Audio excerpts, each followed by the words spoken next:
네, 오랜만에 또 영상을 찍습니다. 제가 유튜브 처음 시작을 했을 때 최소 일주일에 하나 정도는 업로드를 해야겠다라고 계획을 세워놨었는데, 네, 바빴어요. 너무 바빴습니다. 추석 연휴 동안에 서점 운영을 계속했고요. 그리고 개인적으로는 지금 준비하고 있는 책이 세 종 정도가 있어요. 그래서 그 편집하느라고 또 정신이 없기도 했고, 그리고 서점에서 또 오프라인 행사를 준비하고 있는 게 있거든요. 그래서 이것저것 신경 쓸 일이 많다 보니까 유튜브 영상 촬영을 좀 소홀히 하게 되었습니다. 요즘 정말 이상하게 바쁘네요. 네, 뭐 바쁜 게 좋은 일이라고는 하는데 그거는 또 바쁜 만큼 무언가 소득이 있을 때 좋은 게 아닌가. 저는 소득이 없음에도 불구하고 바쁘기만 하니까 내가 지금 무엇을 하고 있는 건가 라는 생각이 들기도 하고요. 그리고 사실 유튜브 영상을 제가 지난주에 촬영을 한번 했었어요. 근데 역시나 또 오디오에 문제가 있어가지고 그 촬영본을 통째로 그냥 다 폐기를 해버렸습니다. 소리가 너무 안 좋아서 안 좋은 게 아니라 거의 들리지 않았죠. 제대로 들리지 않아서 그 지직거리는 노이즈가 너무 심해가지고 그래서 폐기를 하고 지금 다시 영상을 촬영을 하게 되었어요. 마이크도 새로 샀습니다. 네, 또 샀어요.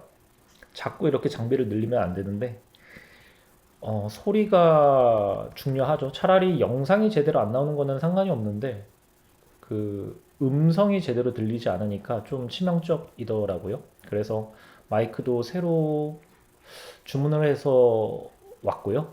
예, 이번에는 좀 제대로 소리가 들어갔으면 좋겠습니다. 지난주에 촬영을 했다가 날렸던 영상 내용이 인생 만화 10선이었어요.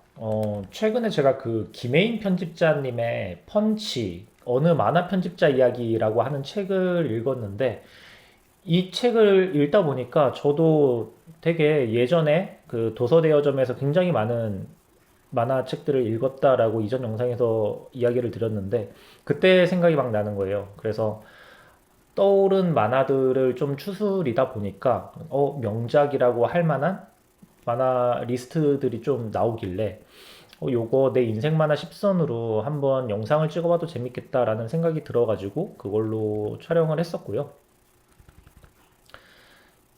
만화에 이어서 지금 계획을 하고 있는 게 뭐 인생 만화 10선, 그리고 인생 웹툰 10선, 그리고 인생 웹소설 10선 이렇게 좀 준비를 하려고 합니다. 준비를 하고 있어요. 네. 준비가 되어 있는 것도 있고요. 뭐 문학 위주 서점을 운영을 한다면서 왜 만화, 웹툰, 웹소설을 이야기하느냐, 소개를 하느냐라고 생각하실 수도 있는데 그 문학 작품은 제가 매년 서점원이 직접 읽고 꼽은 올해의 책 코너를 운영을 하고 있습니다. 벌써 몇 년째 그렇게 하고 있고요. 문학은 뭔가 앞에 인생작, 뭐 인생 몇 선, 뭐 이거를 붙이기가 좀 애매해요.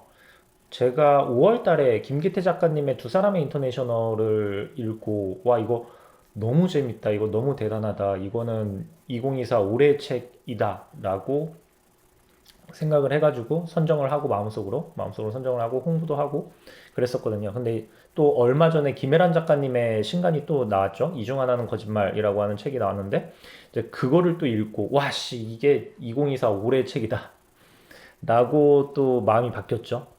그리고 아직 읽지 않았는데 정유정 작가님의 신간도 나왔거든요. 영원한 천국이라고. 그럼 아직 읽진 않았는데 그거를 읽고 나면은 또 와씨 이거 2024 올해의 책이다라고 생각이 들지 않을까라고 예상해 봅니다. 이렇게 뭔가 문학 작품은 계속 끊임없이 업데이트가 되어 가다 보니까 딱히 인생작이라고 꼽는 게 시기적으로 계속 바뀌니까 의미가 없지 않나 라고 생각을 합니다.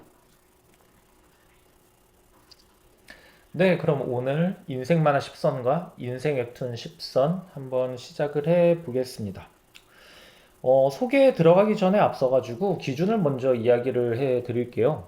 그 선정 기준. 그러니까 명작이라고 하는 데에는 개인마다 다양한 기준이 있을 텐데요. 저는 그 기준을 여러 번 봐도 재미있는 작품을 첫 번째 기준으로 삼았습니다. 그러니까 제가 처음에 뭐 중학생 때 봤을 때 너무 재밌었고, 이제 성년이 되어서 다시 봤는데도 또 재밌고, 그리고 이제 서른이 넘어서 또 봤는데도 또 재밌는 그런 작품들을 첫 번째 기준으로 삼았고요.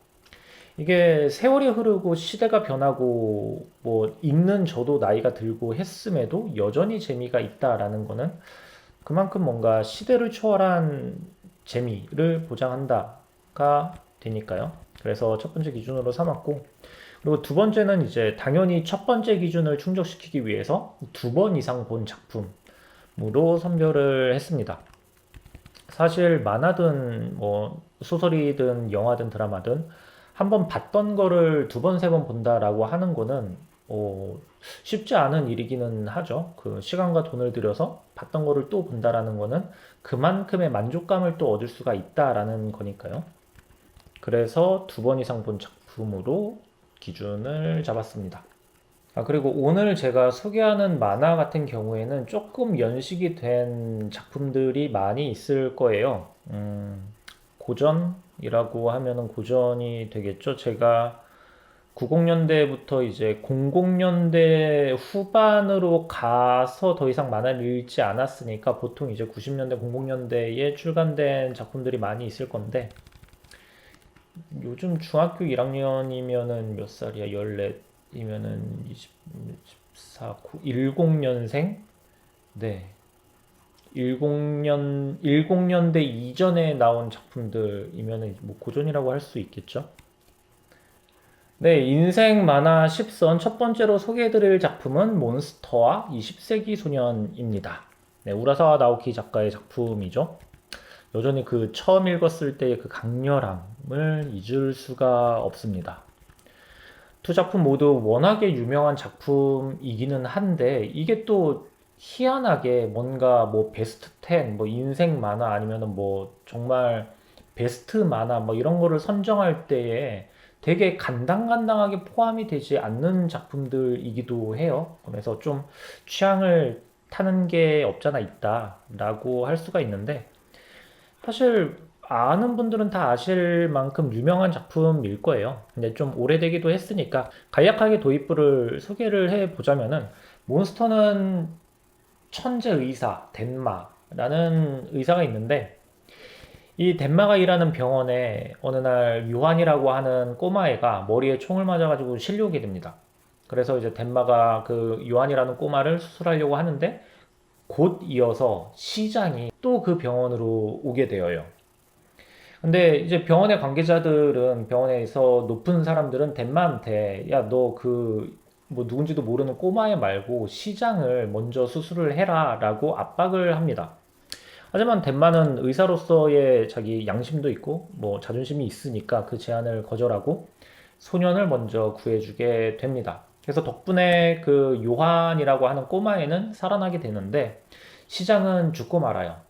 그랬더니 병원에서 미운털이 박히게 된 셈이죠. 덴마가.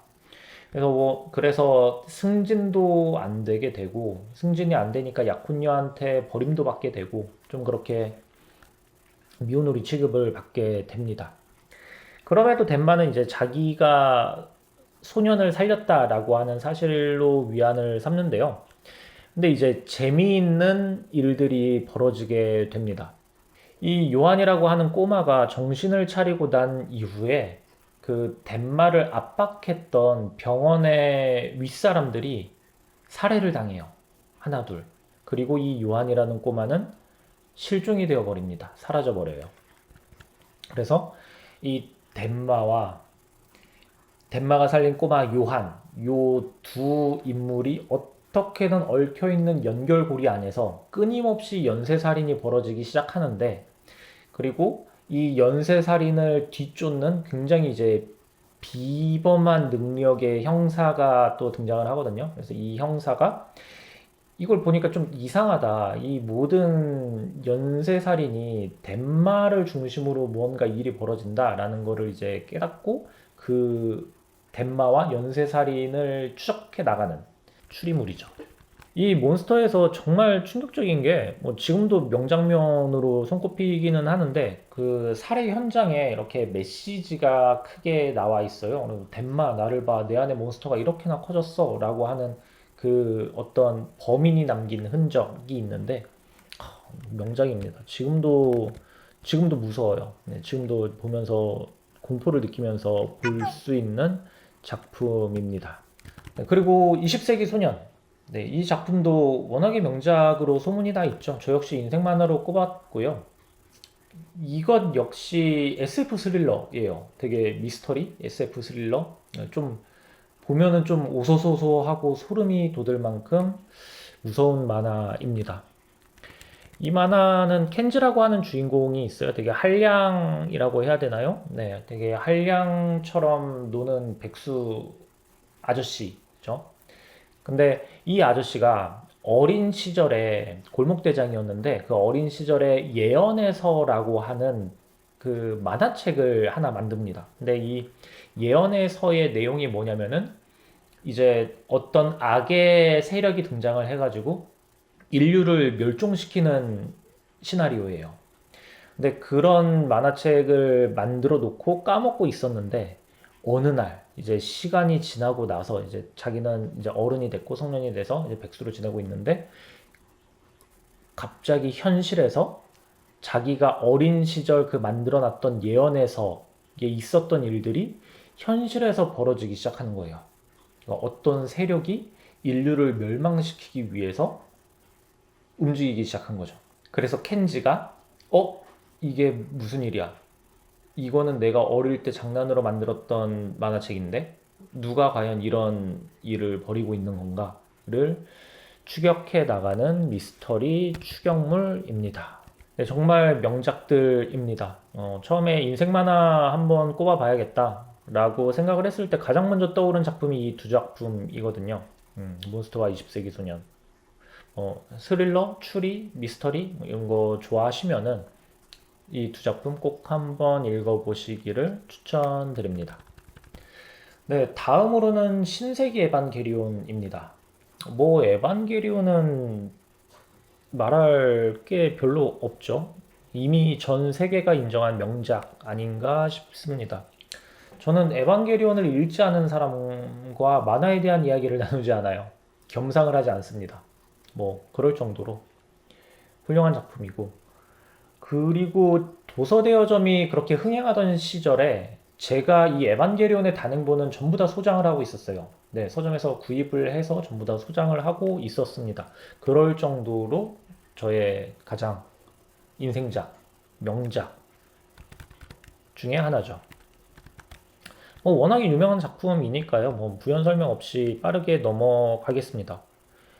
이런 명작 같은 경우에는 이런 글로벌 명작이라고 하죠. 이런 글로벌 명작 같은 경우에는 이제 의견을 잘못 피력하게 되면은 굉장히 많은 다수의 매니아 분들과 논쟁이 벌어질 수도 있으니까요.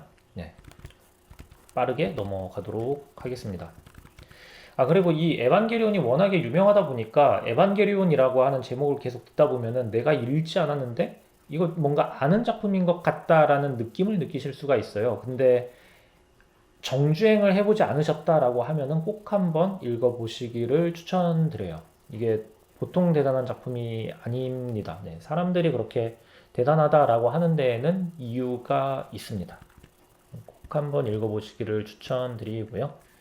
네, 다음으로는 베르세르크와 베가본드입니다. 네, 베르세르크는 최근에 미우라 선생님께서 작고하신 이후에 정발이 나왔죠. 신간 정발이 나왔죠. 네, 그리고 그 베르세르크의 엔딩을 유일하게 알고 있다라고 하는 미우라 선생님의 친구분이 이제 미우라 선생님의 문화생 분들과 함께 연재를 이어나간다라는 소식을 들었는데, 사실 저는 아직 못 봤어요. 저는 아직 안 봤는데 보신 분들은 어떨지 모르겠습니다. 베르세르크 판타지의 정점입니다. 판타지의 정점이죠. 판타지의 모든 것. 뭐 앞으로 어떻게 될지는 모르겠지만 적어도 이제 미우라 선생님께서 시작했던 그리고 끝까지 연재하셨던 분량까지는 명작이죠. 이것도 아직 안 보신 분이 있다라고 하면은 있으려나? 있으면 음, 한번 보세요. 그러면 새로운 세계가 펼쳐집니다. 네, 꼭 한번 읽어보시기를 추천드리고요. 그리고 베가본드도 사실 연재 중단이 되었다라고 보는 게 맞을 것 같은데요. 하지만 그럼에도 완결이 나지 않은 작품인데도 명작으로 꼽을 수 있는 거는 그만한 이유가 있기 때문이다라고 생각해 주시면 좋을 것 같습니다. 이 작품이 단순히 칼싸움을 하는 만화가 아니에요. 네, 그리고 미야모토 무사시라고 하는 일본의 사무라이를 뭐 신격화하거나 영웅화하는 그런 포장을 하는 내용도 아니고요. 그 시대의 삶, 그러니까 무인으로서의 삶에 대한 이야기를 그리고 있습니다. 제가 베가본드를 명작으로 꼽는 이유 중에 하나가 그 인물에 정말 몰입하게 돼요. 네, 만화 속으로 빨려 들어가게 되거든요. 그러니까 막 주인공이 막 하늘을 날고 막 땅을 가르고 막 뭐 몇백 명, 몇천 명을 막 샤샤샤작 하고 그런 내용이 아니라 진짜 일대일의 목숨을 건 사투. 막 검을 이렇게 쥐었을 때 이렇게 손에 힘이 들어가는 그런 느낌. 그럼 내 손에도 힘이 들어가는 것 같은 느낌. 그리고 막 목검에 뭐 어디 맞아가지고 뼈가 부러지거나 뭐 살이 터지거나 했을 때 저도 뭔가 통각을 느끼는 것 같은 그런 기분. 이, 아, 이 몰입도가 너무나 생생해가지고 저는 명작으로 꼽고 있습니다. 이거는 사실 작가님의 재능이기도 한 것 같아요. 그 이노우에 다케이코 그러니까 슬램덩크 작가님이거든요. 슬램덩크를 볼 때에도 그 인물들이 막 코트를 뛰어가면서 헉헉거릴 때 그럼 나도 숨이 같이 차는 것 같고 그리고 아니면 그들이 뭐 게임에 져가지고 승부에 져가지고 뭐 좌절을 할 때 그럼 나도 내 기분도 나도 패배를 한 것 같고 아니면 그들이 승리를 했을 때 나 역시 그 만화 속에 들어가서 그 인물들과 함께 승리를 만끽하는 그런 이입, 몰입이 대단하죠. 현장감이 있어요. 만화책에 현장감이 있다. 엄청나죠. 네. 그렇기 때문에 음, 베가본드 한번 보시기를 추천드립니다. 뭐 물론 슬램덩크를 명작으로 꼽는 분들이 더 많으실 거예요. 베가본드보다는 슬램덩크를 더 명작으로 치는 분들이 많이 계실 텐데 뭐 여기는 어디까지나 저의 개인 취향이 반영이 되어 있다는 점 네, 말씀드리겠습니다. 베르세르크하고 베가본드 네, 두 작품 모두 낭만과 야만이죠. 네, 낭만과 야만이 폭발하는 작품들. 읽어보신다면 후회하지 않으실 겁니다. 네, 다음은 장르를 조금 바꿔보겠습니다. 제가 꼽은 인생 만화 10선, 네, 여섯 번째 작품은 피아노의 숲입니다. 피아노의 숲도 고민 없이 바로 꼽았어요. 그 피아노가 메인인데 그러면 소리가 중요한 거 아니야? 라고 생각하실 수도 있겠지만은 사실 피아노의 숲은 피아노 소리가 그렇게 중요하지는 않습니다. 이 작품은 인물들의 성장 만화, 그러니까 에반게리온에서 신지가 에바에 탈까 말까 그 내적 갈등, 그 스스로의 투쟁, 결심, 뭐 그런 것, 아니면 뭐 마마마에서 마도카가 마지막까지 변신을 미루고 갈팡질팡하다가 끝에 가서야 결국 변신하기로 결심을 하는 좀 그런 류의 너무 과한 너무 과한 비유인가? 네, 그런 내면의 갈등 그리고 극복 그리고 주변에 있는 우정과 사랑이라고 할 수가 있죠. 네. 사실 명작 10선에 들 만큼의 뭔가 빼어난 매력이 있는 거는 아닐 거예요. 소재 자체가 신선하지가 않거든요. 그러니까 우리가 흔히 알고 있는 그 모차르트와 살리에리의 라이벌, 그러니까 자유분방한 재능형 천재 소년 주인공 카이가 있고요. 그리고 엄격하게 교육받아온 노력형 천재 그 슈에이의 라이벌전으로 이야기가 시작이 되거든요. 네. 네, 피아노의 숲 넷플릭스에도 있다고 하니까요. 애니로 있다고 하니까요. 뭐 만화책 구하기 어렵다라고 하시면은 넷플릭스에서 한번 감상해 보시는 것도 추천을 드립니다. 아, 덧붙여가지고 이런 두 음악 천재의 라이벌전을 설정으로 한 문학을 한번 감상을 해보고 싶다라고 하시면은 그 하지은 작가님의 얼음나무 숲도 함께 추천을 드립니다.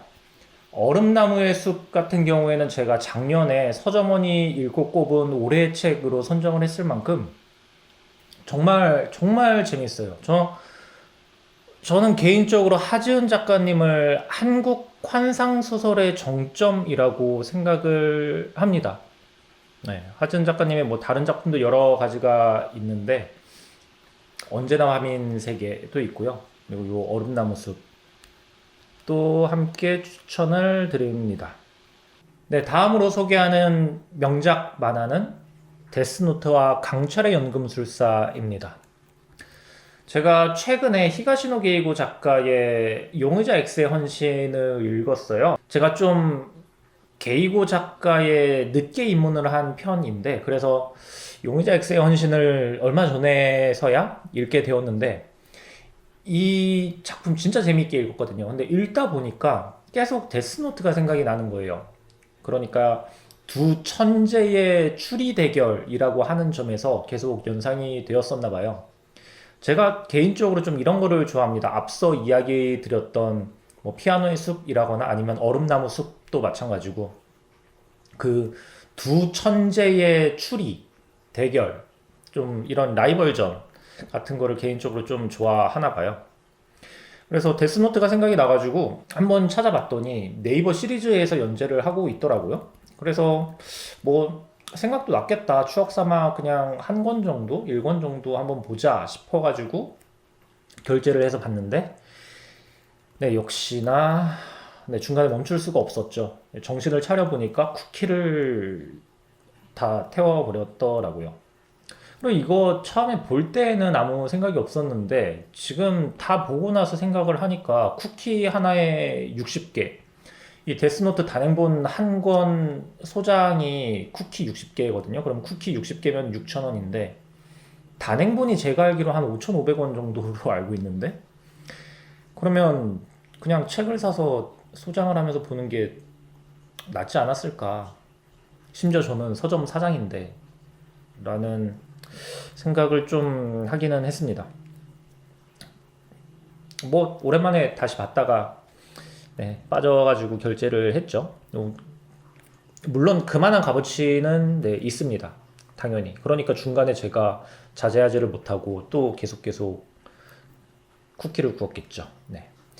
그리고 사실 이런 경우가 이 데스노트뿐만이 아니에요. 그 같이 명작으로 꼽은 강철의 연금술사 같은 경우도, 강철의 연금술사는 카카페에서 볼 수 있습니다. 근데 카카페 같은 경우도 처음에 이제 무료 연재분을 보다가 너무 재밌는 거예요. 아니 예전에 봤던 건데 왜 이렇게 재밌지? 강철의 연금술사도 너무 재밌어가지고 무료 연재 보다가 아 이건 못 참아 해가지고 캐시를 또 엄청 질러서 다 보게 되었습니다. 네.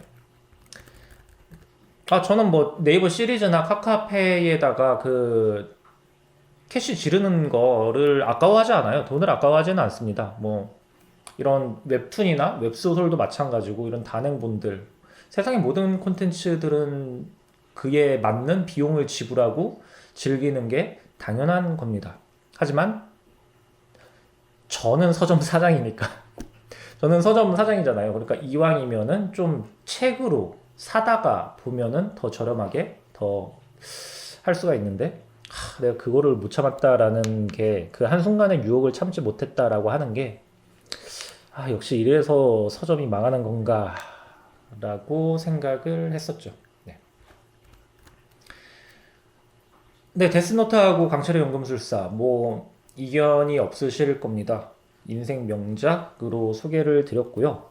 네, 이제 마지막으로 꼽은 동네 서점 사장의 인생 명작 만화는 아일랜드와 용비불패입니다. 소설 테마록이 한창 막 유행을 하고 있을 때 아일랜드라고 하는 만화가 등장을 하죠. 그리고 나서 그 퇴마의 매력을 발산하게 됩니다. 영화였는지 드라마인지는 잘 모르겠는데 그 OTT 영상으로 아일랜드가 제작이 된다라고 소식을 들었어요. 아니 제작이 되었죠? 네, 제작이 이미 된 걸로 알고 있습니다. 근데 저는 보지는 않았고요. 보통 만화나 소설이나 뭔가 그 영상화가 되어 버리면은 좀 재미가 없게 만들어지더라고요. 뭐 그럴 수밖에 없기도 하고. 저 개인적으로는 이 아일랜드가 그 캐릭터의 어마어마한 매력 덕분에 더 재미있게 읽을 수가 있었거든요. 그러니까 이 아일랜드에 등장하는 인물들이 정상이 없어요. 정상인이 없습니다. 다들 뭔가 상태가 안 좋아요. 네, 맛이 간 캐릭터들인데, 근데 그런 정상적이지 않고 삐뚤어진 캐릭터가 뿜어내는 퇴폐미들이 있거든요. 정말 매력적인 캐릭터들이 많이 나옵니다. 그래서 만화를 재미있게 보는데 한몫을 크게 했는데 그 캐릭터들이 근데 이거를 이제 실사화로 만든다라고 하면은 배역이 있을 거 아니에요. 그러니까 이 배역이 얼마만큼 캐릭터의 매력을 살릴 것인가는 네, 모르겠습니다. 근데 뭐 캐릭터들이 좀 정상인이 아니기는 한데 그럴 수밖에 없는 게 뭐 테마물이다 보니까 다들 귀신 들린 사람들이고 그럼 귀신 들린 사람을 상대하면서 귀신을 내쫓는 게 컨셉이다 보니까 뭐 정상적이지 않겠죠? 하지만 그게 또 매력적으로 표현이 되었고요. 아직 못 보셨다라고 하면은 아일랜드라고 하는 만화 한 번쯤 읽어보시기를 추천드립니다.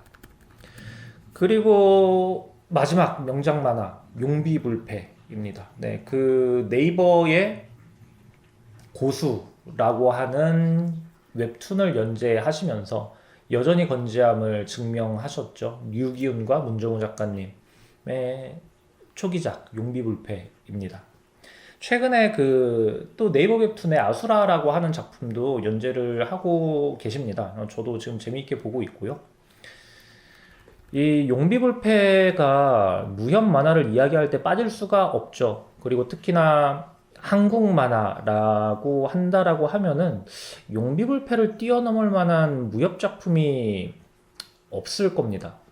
뭐 연재가 되던 시기에는 라이벌이라고 불렸던 열혈강우라고 하는 작품도 있었지만은 네, 뭐 그 이야기는 넘어가도록 하고요. 이 용비불패가 중간중간 좀 그 이상한 아재 개그들을 좀 욕심을 내셔가지고 작가분들이 그 중간중간 나오기는 하는데 좀 그런 김 빠지는 장면들만 제외를 하면은 정말 정말 훌륭한 작품입니다. 네, 뭐 작화는 말할 것도 없고요. 스토리도 진짜 탄탄하고요. 혹시 네이버 웹툰의 고수나 아수라를 재미있게 보셨다라고 하면은 요 용비불패 꼭 한번 보시기를 추천드립니다. 세계관을 공유하고 있어요. 뭐 같은 작가분들이 만드신 거라서 그렇겠지만은 네, 그렇기 때문에 더 재미있게 읽으실 수가 있으실 겁니다. 네. 이렇게 인생 만화 10선 소개를 해봤습니다. 이거 줄인다고 줄였는데 좀 길어진 것 같네요. 네, 지난번에 촬영한 거를 날리지 않았으면 조금 더 세세하게 좀 길게 소개를 했을 텐데 아쉽기도 하고요. 사실 이렇게 촬영을 한번 하고 났는데 통째로 못 쓰게 돼 버리면은 좀 의욕이 많이 없어지니까 이 정도로 만족을 하도록 하겠습니다. 뭐 오늘은 인생 만화 10선이라고 해가지고 딱 10개 작품만 소개를 했는데요. 이 외에도 명작이라고 할 만한 작품들이 정말 많이 있습니다.